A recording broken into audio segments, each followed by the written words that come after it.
te pojavi, ki jih vidimo v ZDA, pa tudi v Nemčiji, ki seveda močno kopira prehranski sistem ZDA, so seveda posledica drvenja celotnega oskrbnega sistema s hrano k neizmerno nizkim cenam. Se pravi, to, da delavci delajo v pogojih po meznih cenah, kot jih vidimo v ZDA in tudi v Nemčiji, seveda se odraža v tem, da je hrana na policah cenejša. Zdaj, slovenska industrija se bori s temi ekstremnimi poslovnimi modeli, kot jih imajo te velike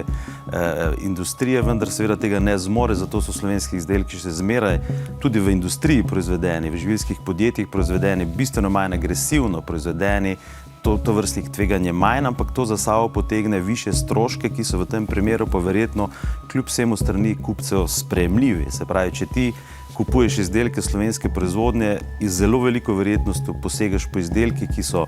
proizvedeni v ugodnejših razmerah tako za živali, kot seveda tudi zelo pomembno za delavce, ki v teh podjetjih delajo.